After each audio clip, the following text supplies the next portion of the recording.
Good evening. My name is Andrew Visvanario, and I'll be doing my presentation today on the law and liberalism.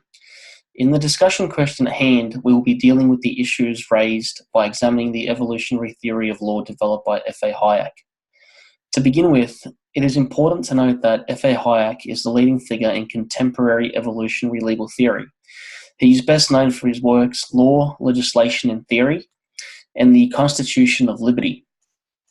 In addressing the question at hand and Tom's first argument, it is important to highlight that according to F.A. Hayek, customary norms have an independent basis from legislation, and community rules have emerged naturally over time as opposed to having been created by lawmakers. Hence, in his work Law, Legislation and Theory, he states that long before man had developed language to the point where it enabled him to issue commands, an individual would be accepted as a member of a group only so long as he conformed to its rules.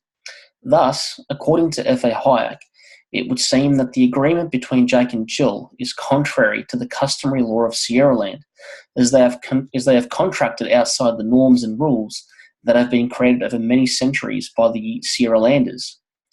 The argument that might be raised is that of the spontaneous order that was pioneered by the Scottish philosopher Adam Smith, in which people adopt the practices they think will best enable them to pursue self-interest and get along with others in the community, is also a model of social organisation that is supported by F.A. Hayek.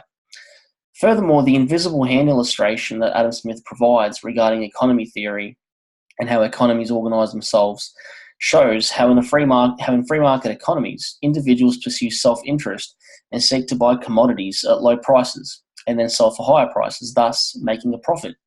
This is further illustrated by Sir Donald Neil McCormick in his work Spontaneous Order and the Rule of Law, Some Problems, where he states that markets having the curious property of rewarding best whoever can supply a given commodity at the lowest price.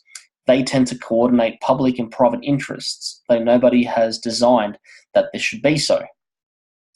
So, even though Jill may argue this, with respect to the argument put forward by the plaintiff, Tom, I would agree that the agreement between Jake and Jill is contrary to the customary law of Sierra-land relating to water sharing, under which the water rights attach to the land and are inalienable. In addressing the plaintiff's second argument, it is important to look at the notion of cosmos that was developed by F.A. Hayek, in which the rules of an organisation, or in the matter at hand, a community, emerge spontaneously as the consensus of all the members. As such, in the matter at hand, F.A. Hayek's normative thesis in that the law should be a cosmos seems to dictate that the model of law that has occurred naturally over time and the social order that this has created in Sierra-land should be upheld. As such, F.A. Hayek would argue that the role of the judge is to develop the law incrementally in a manner that is consistent with existing social practices. Hence, according to F.A. Hayek, judge-made law should seek to apply legal principles that give effect to the social expectations of the community.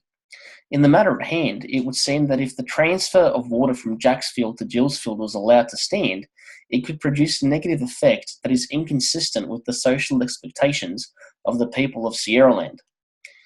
With regard to the first defence put forward by the defendant Jill, she is right in claiming that the customary law relating to water sharing has never been recognised as law by the Parliament of Sierra-land or by the courts of the country. However, with respect to the evolutionary theory of law developed by F.A. Hayek, the role of the judge is to develop the law in a manner that is consistent with existing social practices. Furthermore, F.A. Hayek would argue that the use of legislation to impose new rules in the absence of social consensus would make the legal system resemble a taxis. As such, even though the customary law relating to water sharing has never been recognised as law by the Parliament of Sierra-land or by the courts of the country, F.A. Hayek would argue that judges should not impose personal views on the population, but should instead apply rules that the citizens already accept.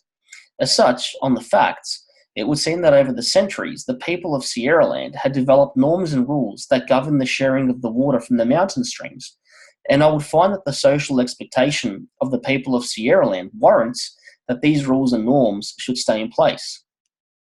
With regards to the second defence put forward by the defendant, it should be noted that F.A. Hayek would argue that judges should try and resolve actual cases by applying the rules that the population already accepts. As such, In discerning whether this court should uphold the law of contract in preference to the customary law of water rights that has developed naturally over the centuries in Sierra Land, this court would be at odds with the social expectations of the Sierra Landers if it were to find for the defendant. As such, this court finds for the plaintiff and an order for a permanent injunction is granted. Thank you.